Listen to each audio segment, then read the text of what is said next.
If you've ever stood there holding a bottle of cat shampoo, wondering if you're about to ruin your relationship with your cat or finally solve that greasy coat problem, you're not alone. The answer to how often you should bathe a cat is probably going to surprise you. I'm Jasmine Caldwell, and after nearly a decade grooming dogs professionally, I somehow became the person my friends call when their cats need bathing. Turns out, most of what people believe about cat baths is completely backward. You're listening to the Pet Parent Podcast. Quick heads up before we jump in, everything you're about to hear, all the research, the experience, the actual content, that's written and verified by real people who work with animals every day. The voice you're hearing right now is AI generated, but the expertise behind it is completely human. I just want to be upfront about that. If you've been listening for a while, thanks for being here. It really does make a difference. And if you're new to the show, welcome. I think you're going to find this one useful. We drop new episodes every Monday, Wednesday, and Friday, so there's always something fresh. Now, let's talk about cat baths and why most of what you've heard is probably wrong. I'll be honest, after nearly a decade of grooming dogs professionally, I never expected to become the person my friends call when their cats need bathing. But here we are. And the first thing I always tell them, the answer to how often should you bathe a cat is probably less than you think. In this guide, you'll learn the real bathing frequency most cats need, spoiler alert, it might be never, when baths become necessary, and exactly how to bathe a cat without turning your bathroom into a crime scene. Whether you're dealing with a senior cat who can't groom properly, a long-haired Persian with matted fur, or a kitten who found something unspeakable to roll in, I'm walking you through the truth about feline bath frequency. This is beginner to intermediate level stuff, and you're looking at about 15 to 30 minutes per bath, plus prep and recovery time. Before we dive into the step-by-step process, gather these supplies. Trust me, you don't want to be dripping wet holding a soapy, angry cat while you search for a towel. You'll need cat-specific shampoo, never dog or human shampoo because pH levels are different, large towels, at least 2 or 3 bath towels, a non-slip mat for the sink or tub, a handheld sprayer or pitcher for rinsing, cotton balls to protect ears from water, treats for positive reinforcement, a brush or comb appropriate for your cat's coat type, nail clippers, trim those claws before bathing for your own safety, a helper, optional but highly recommended for your first few attempts, and a closed bathroom door. That one's non-negotiable. Escaped wet cats are impossible to recapture. Now let's talk about understanding your cat's actual bathing needs. Before you fill that tub, let's talk about whether your cat actually needs a bath. Most healthy adult cats never need bathing. That's not laziness talking, that's biology. Cats are self-grooming machines, spending 30 to 50% of their waking hours grooming themselves, according to feline behavioral research. Their tongues have backward-facing barbs called papillae that work like natural combs, distributing skin oils and removing dirt. So when does the question of how often should you bathe a cat actually matter? Here's what I've learned from grooming appointments and my years working with animals. Short-haired, healthy adult cats almost never need baths, maybe once a year if they get into something sticky, or never at all. Their self-grooming system handles everything. Long-haired breeds like Persians, Maine Coons, and Ragdolls might need baths every 4 to 6 weeks if they develop mats or greasiness, especially around the hindquarters. I've seen too many long-haired cats come in with matted fur because owners thought cats don't need grooming. They do, it's just not always a bath they need. Sometimes it's daily brushing with the right tool for their coat type. Senior cats might need bathing every 1 to 3 months, depending on mobility. Arthritis makes grooming painful. I had a 16-year-old client cat who couldn't reach her back anymore. She needed gentle baths every 6 weeks to prevent her coat from becoming greasy and matted. Kittens should only be bathed when necessary, after accidents, or if orphaned and not groomed by mom. Their coordination is still developing, and young kittens can get chilled easily. Hairless breeds like Sphinx and Peterbald need weekly or bi-weekly baths. Without fur to absorb oils, their skin gets greasy and needs regular washing, more like human skincare than typical cat grooming. The moment you ask how often should you bathe a cat is usually the moment something's gone wrong with their natural grooming routine. Let's move on to identifying when bathing becomes necessary. Even cats who normally self-groom hit situations where they need help. I've bathed cats for all these reasons at the shop, and each one taught me something about when human intervention actually helps. Medical reasons are the big one. Skin conditions like seborrhea, ringworm, or flea infestations often require medicated baths prescribed by your vet. Follow your vet's specific timeline, usually weekly or bi-weekly for treatment periods. Obesity affects grooming ability.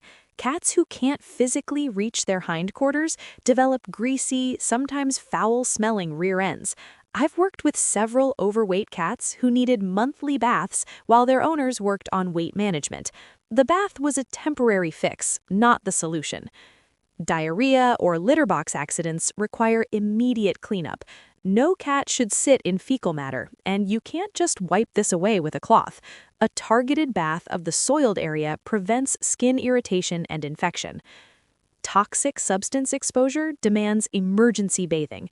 If your cat walks through antifreeze, motor oil, paint, or anything poisonous, bathe them immediately before they ingest it through grooming.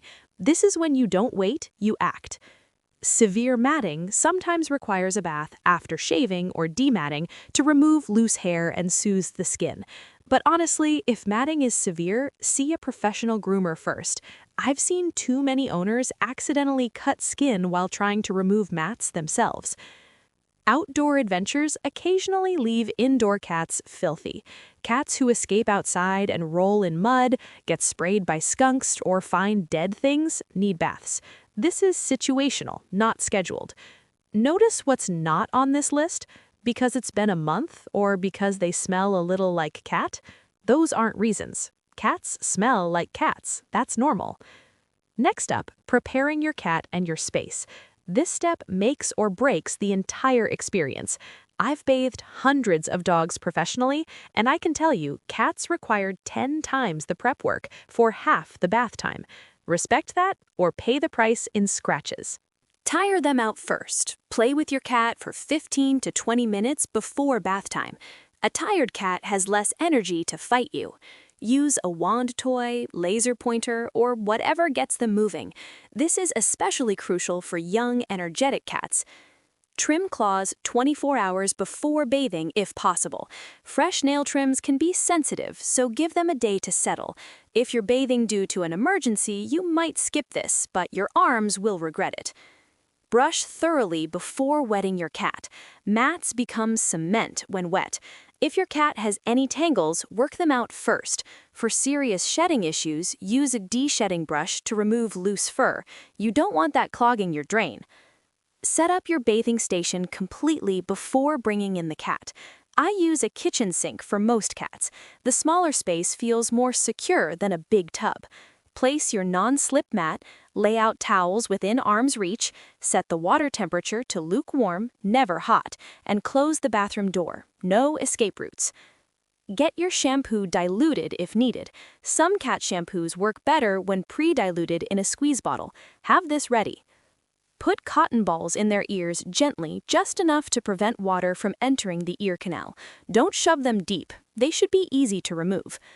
One trick I learned from a feline exclusive groomer: place a window screen or sink strainer over the drain before you start. Gives cats something to grip with their claws, which reduces panic. It's a small thing, but it matters. Now for the actual bathing process, step by step. Here's where theory meets very wet, very angry reality. How often you should bathe a cat matters less than how well you bathe them when you do.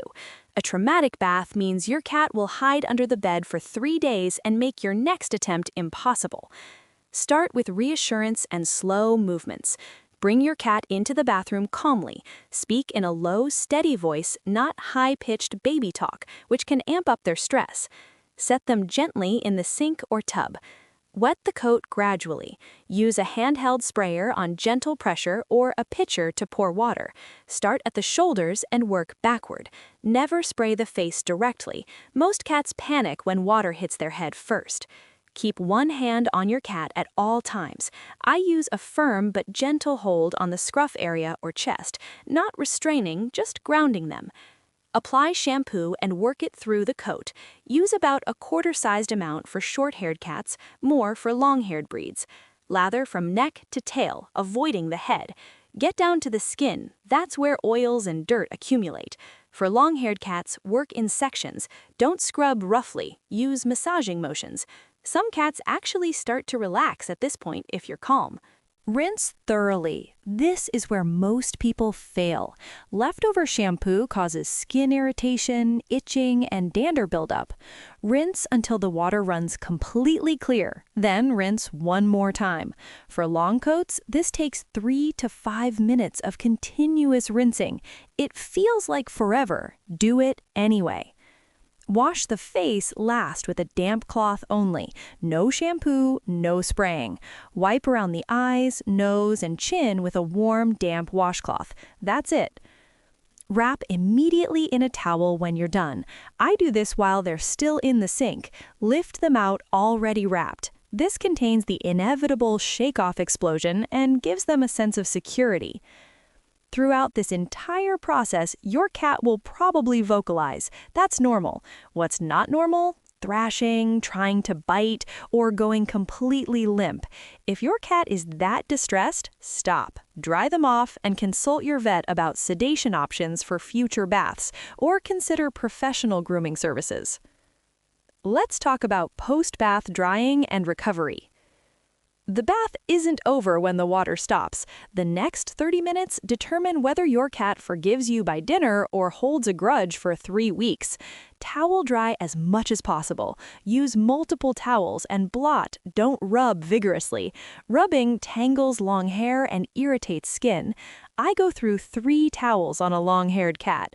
Press the towel against the coat and squeeze gently to absorb water. Consider your heating options carefully. Most cats are terrified of blow dryers, even on low. I don't recommend them for home use unless your cat has been conditioned to accept them from kittenhood. Air drying in a warm room works fine for most cats. Set up a heater space at a safe distance or close them in a bathroom with a heating vent. Keep them confined until mostly dry. A damp cat in a house with hiding spots will find the darkest, dustiest corner and roll in it, undoing your entire bath. I keep cats in a warm bathroom with access to water and a litter box until they're about 80% dry. Offer high-value treats immediately after release. Positive reinforcement matters for cats too. Brush again once fully dry. This is especially important for long-haired cats. Bathing loosens dead undercoat, and if you don't brush it out, you'll have mats within 48 hours. Monitor your cat for the next few hours. Some licking and grooming is normal. They're redistributing oils and getting their scent back. Excessive licking, especially in one spot, might indicate skin irritation from leftover shampoo. Check their skin and rinse again if needed. Time to establish your cat's individual bath schedule. Now that you've survived one bath, let's talk about the bigger question. How often should you bathe your cat? Not cats in general, your specific animal. Base it on observation, not a calendar. I check my dog clients' records, but I check their actual coats more. Same applies to cats. Watch for these signs that a bath is coming due. Visible greasiness, especially at the base of the tail or behind the ears. Dander visible on dark furniture after your cat sits there. Matting starting to form despite regular brushing. Odor that's not typical cat smell. A sour or greasy smell indicates oil buildup. And a dull coat that lacks shine even after grooming. Track what you observe. I keep a simple note on my phone for my more complicated grooming clients. Bathed October 15th. Coat looked greasy again by November 20th.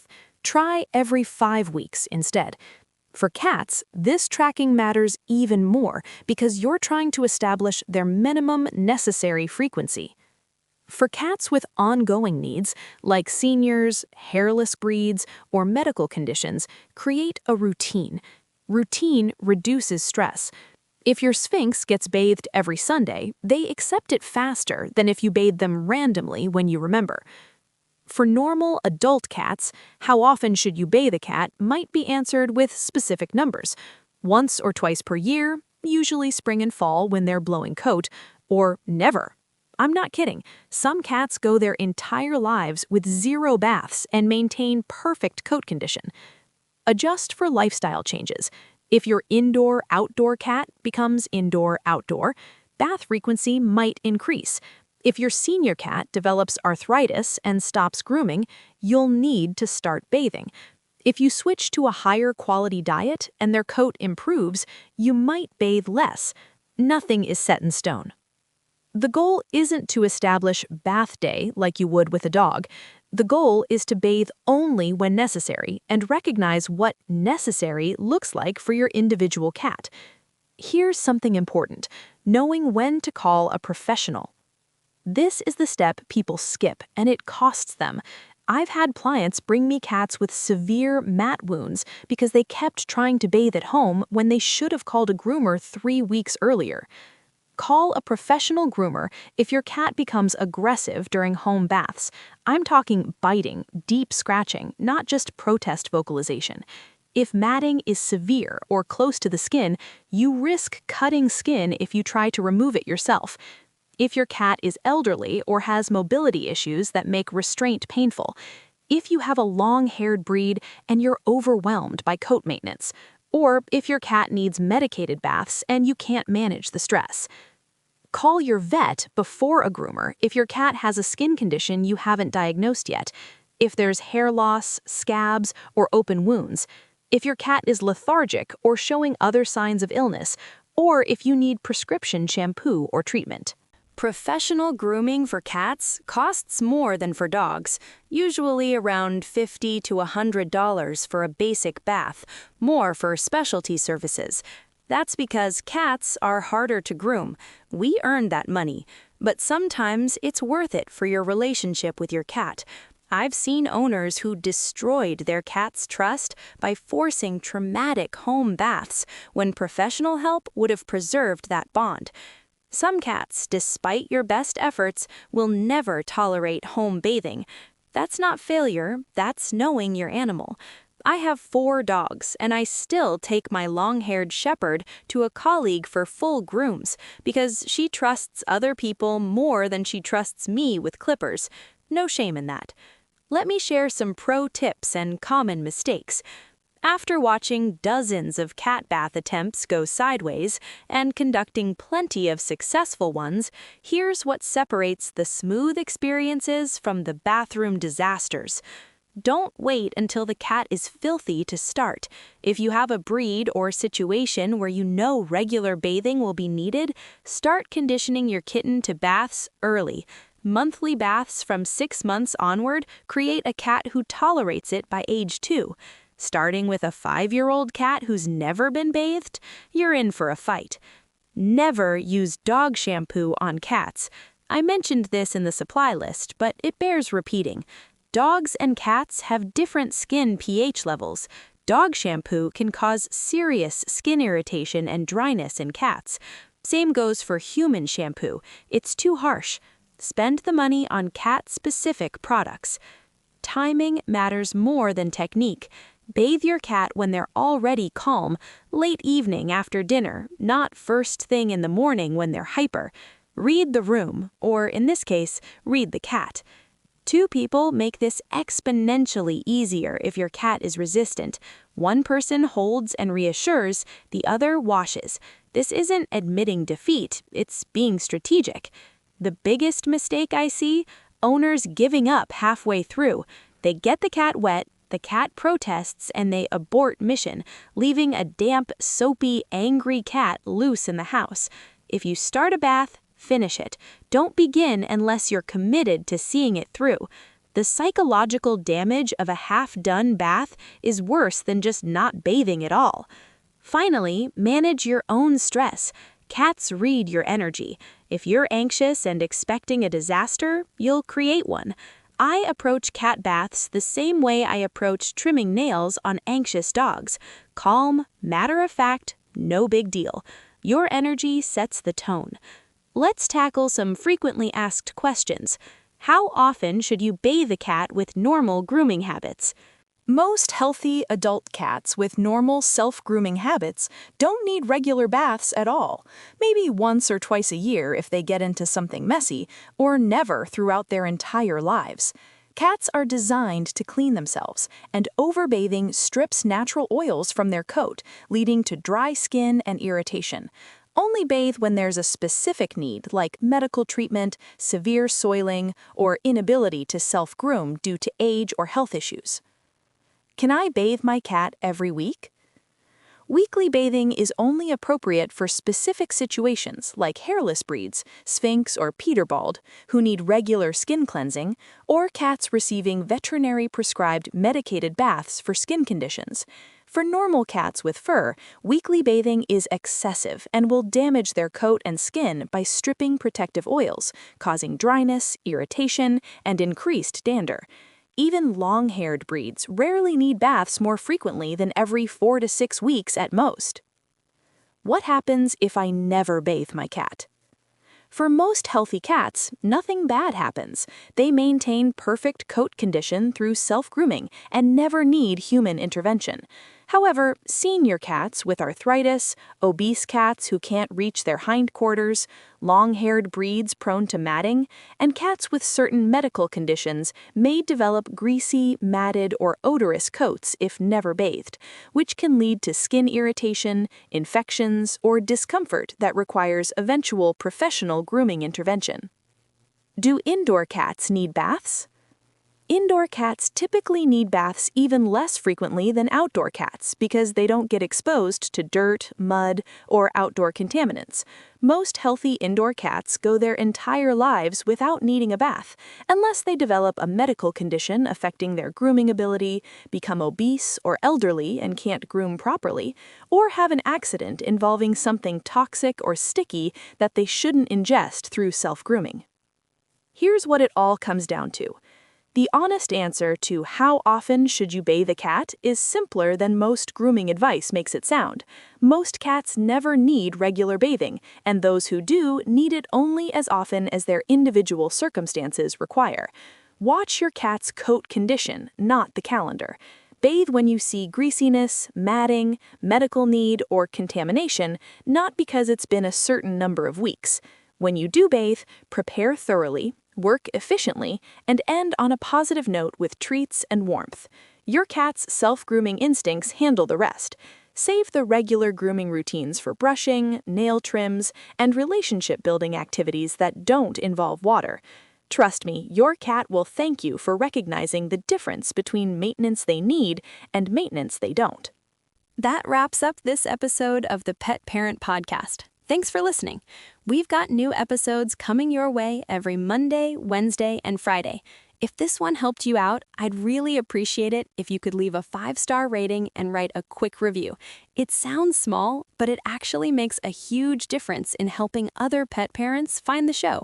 And while you're at it, hit subscribe or follow so you get notified the second a new episode goes live. Talk to you next time.